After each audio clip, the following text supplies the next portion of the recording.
that Nick was very true to the novel, with the one major exception being the wife of Zachary Beck was not included in the series. I mean, I think that was just in the service of time. We only have so many months to do eight episodes, but he was very deliberate about making it a true adaptation. So I saw that as well. And again, I was also discovering Lee's writing, and obviously Alan's a perfect fit for the role. He's a big guy, but he also trained and works hard at that. You just figured that out?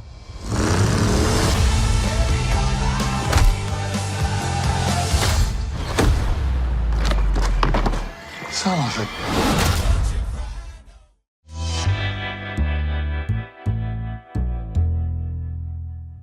So this was my first experience with Reacher, and holy shit, did I love this so much. Did you? Yes, Great. I've already gone back and watched season 1. So I have to know, had you seen the show before joining?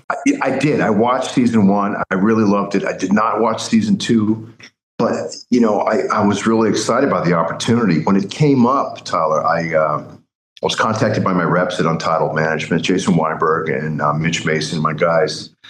And I was excited about the opportunity. What I did, to be very, very honest, was I kind of requested a meeting with the creator, which is Nick Santoro, who's become a friend. And I did this a couple times in my career, with Chris Nolan, and also when I worked with David Gordon Green. And by that, I mean, I just kind of request a meeting. I want to get a sense of their objectives and their goals as the filmmakers or creators. And so Nick and I had a great call. It was a Zoom call. I'll never forget, I was at my home at the beach in Los Angeles, and I took the call from my balcony, one of my favorite spots, we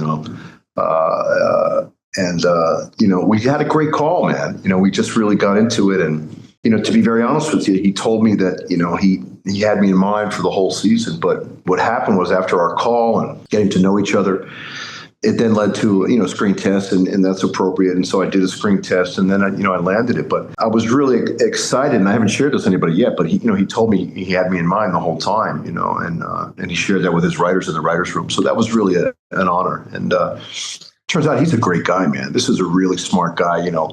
He just that thing about Nick Santoro for a second. He had a similar trajectory to a guy like David Kelly, who was a former attorney, who became a great showrunner. And in his career, he shared with me that he wrote a spec episode of The Sopranos years ago for David Chase, and that led to him getting a break and doing an episode of that. And so, look, how career paths go, man. It's incredible. And 30 years later, or whatever it is, he's been the showrunner on 8 or 9 or 10 shows, and just a great guy, such a nice man, so down to earth and cool. And has a great system of working, Tyler. He works from his home in Pennsylvania because he's got such responsibility as a creator. He has in 3, now he has 4 shows with this new spinoff of Reacher with Maria Stem, who's a wonderful lady. So he's really cool. So he was actually never on set. He came towards the end of production, but there was a dedicated guy in the crew that would actually just hold up an iPad every morning so he could view from his home. He would work from his home in Pennsylvania. But I just, I built a friendship with Nick over this last season. And it was really funny, too. It coincided with my son being born. I have a 20-month-old son now with my wife, and he's beautiful. Congratulations. Oh, thank you, Tyler. It's just a game changer in every way. I'm just madly in love with my wife and my son, and we're just delighted. It's the greatest feeling, man. So long story short, I went to Toronto to shoot it last summer. Then the strike happened. So then there was a 4-month break. So then we resumed in November.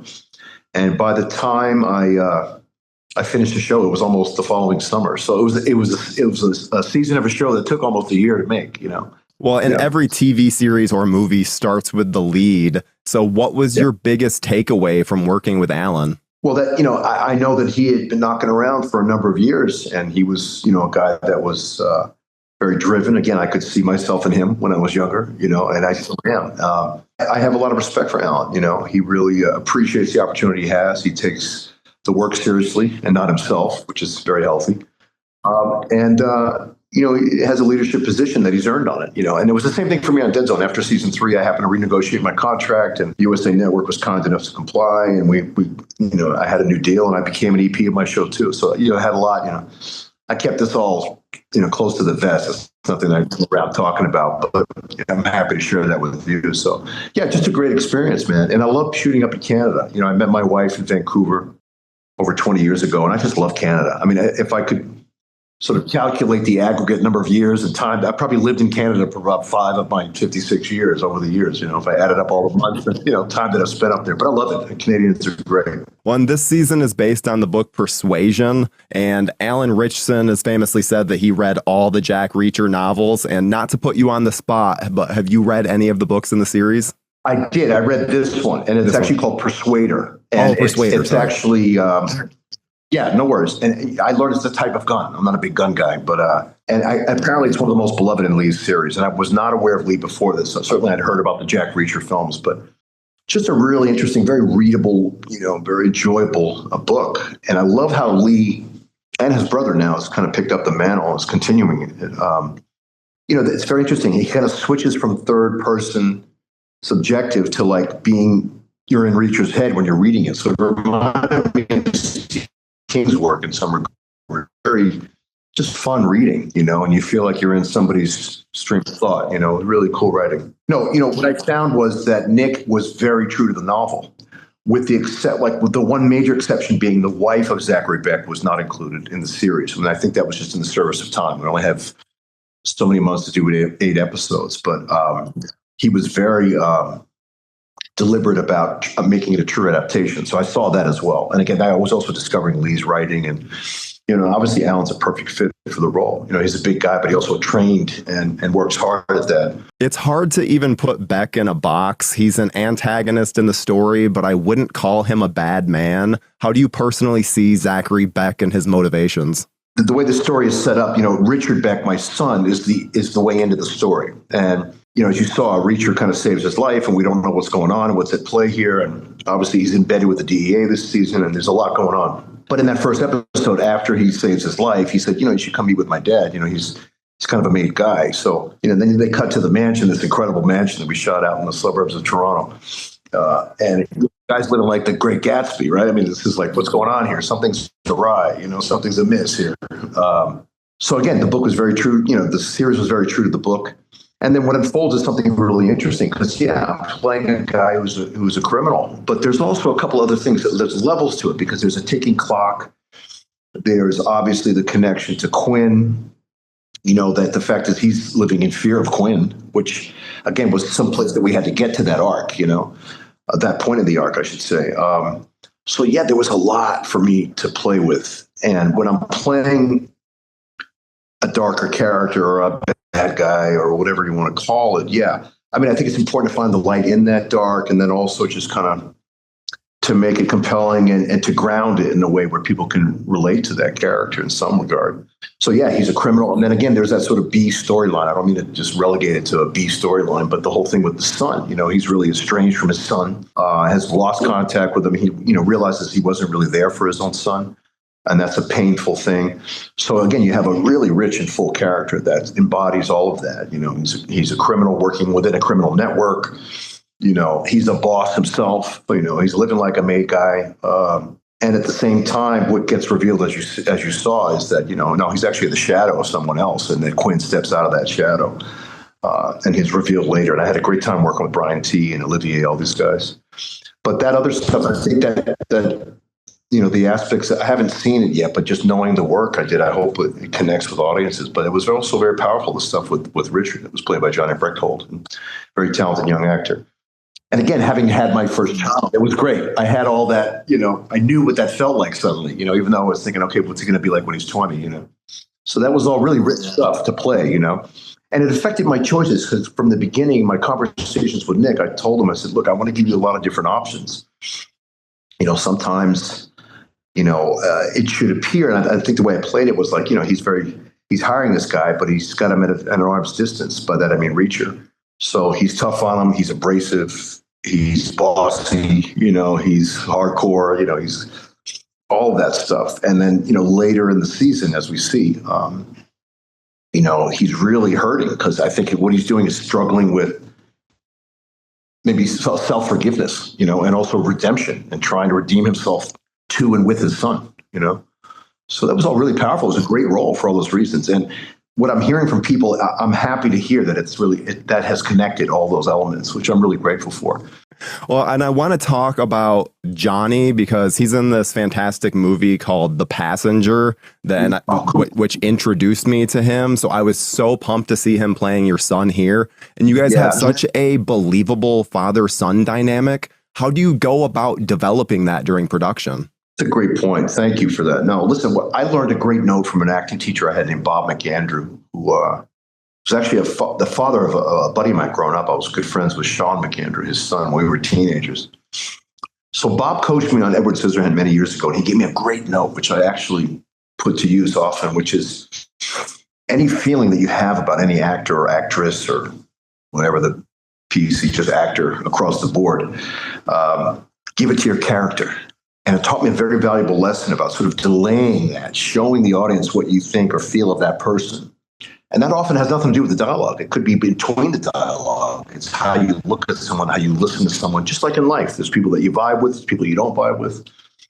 Now, again, back to having become a father when I started this, the truth is I wanted to feel a certain amount of love towards whoever was going to be playing my son. And when I met Johnny, it just was instant, He, like myself, plays younger than he is. When I was younger, I think he's almost 30.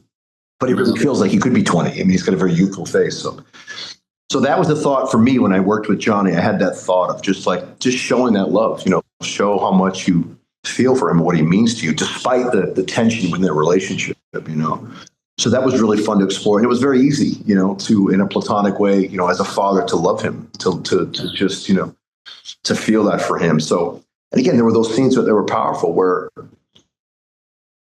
it's really Zachary Beck who's struggling more with that connection because he lost connection to his son, So I think he's trying to redeem himself to his son. He's trying to find a way to, reach out to him to offer some sort of olive branch because, he wasn't there for him because in the pursuit of his, his money and doing his thing and hustling and, being a criminal, essentially, he lost track of his son along the way. And I think that's a common thing that I'm sure many families struggle with. But, I think all great dramas go back to the family anyway, going all the way back to Shakespeare. I remember learning that in high school, like a classical drama ends in a death and a classical comedy in a wedding. But in this context, he was great to work with. And, I just really wanted to come from the heart with him. And we had a lot of really powerful scenes together that I'm proud of. I hope they turned out well. I don't know. So impressed. There's such an exclamation point on all of the dramatic beats where, it's a very satisfying watch. That's powerful. Thank you so much. I'm really happy to hear that. Because when I work Tyler, I never go to the monitor. I never look at it. It's interesting. That started when I did Vacation as a kid because I remember hearing about dailies. And back then we would actually go to a room and people would watch dailies and they'd be projected on the screen and all that. And I remember it was we were sort of disallowed to go to dailies on vacation even when I was a kid. I remember thinking about why is that? But all these years later, I've cultivated my own way of working, and I don't even want to look at myself when I work. I think there's that thing in life where we get in the mirror, all of us, we make our own mirror face, and then you leave the mirror and you don't really look like your mirror face. And, So I think that allows me to sort of detach from any sense of vanity or too much self-involvement. And obviously with you doing press for Reacher, you're in a very much a retrospective look at that season. So when it comes to season 3, what was your biggest takeaway from the experience? Great question. Let me think about that. I don't think it relates to the work, but I think just a sense of gratitude that can empower a person, It's something I talk with my wife about a lot. I think it's just inherent. I just have that in me because I know the desert I've crossed as an actor. I know what I put into it through the decades, and this is an interesting note. I was at NBC this morning and in that beautiful building, 30 Rock, where these events were, there's an overlay to all this and the connectivity, and I'll get to it. There was a picture of Steve Allen. And Steve Allen was the man who gave me my first job. I became an actor in 1976 when I was 8 years old. So this is my 49th year in the business. And here I am celebrating the 50th season of SNL. A lot of people don't even know that. My work started even younger than that. Very few actors, my colleagues that are, whether it's Downey or someone like Christian Bale. I mean, I really did start that young. I was 8 years old. So I just feel blessed. I always have a sense of gratitude, and I try to feed that. And it's easy to do so because as an actor, listen, it's make-believe for a living, and I appreciate it. And I never take it for granted. because I know how hard I've worked, through the decades. And I've had many droughts, I've had many seasons where I didn't know where anything was going to come from or if I would, But I think the thing I'm proud of with regard to my own character is that I guess I had the character to cultivate it, to never give up. And yeah, that's powerful. So I'm grateful for that, and here I am, that was like my own little private thought, like, wow, I've had a 49-year career and here I am celebrating that, Meanwhile, I started as a kid and it was due to the great Steve Allen. And again, it started in the city. I actually remember going to the Waldorf Astoria to meet Steve Allen as a kid, and I got that play.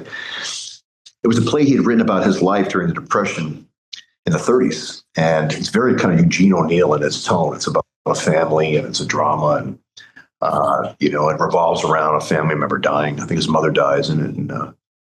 And so it's everybody gathers together for the funeral, and that's where the play kind of takes off from there. But I would add him to my Mount Rushmore. So, that great saying of Isaac Newton, we're all standing on the shoulders of giants. So my Mount Rushmore were absolutely Steve Allen, without a doubt. Matty Simmons, God bless him and God rest his soul. Harold Ramis and John Hughes. And then, of course, Lorne Michaels, So acknowledging that, working with a sense of humility and gratitude has always been really important to me. So my takeaway was like, wow, that's incredible. I got to play this great part.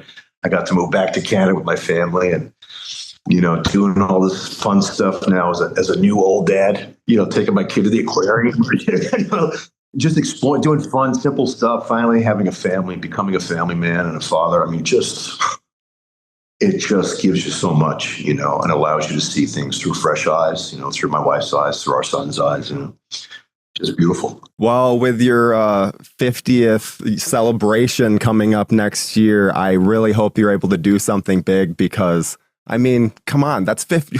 How many people have 50 years in Hollywood? That's just I get chills thinking about it. Yeah, I just give God all the grace and glory, and I'm thankful, that I've been able to endure. I think it's my Italian, Irish, American heritage. I've got a thick skin and a hard head, Tyler, so it allowed me to keep going. And my father used to say something growing up, and I always think about him. He said, just keep chipping away. Just, in other words, keep going.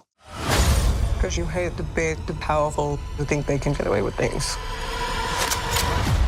So you make sure they don't. You just figured that out?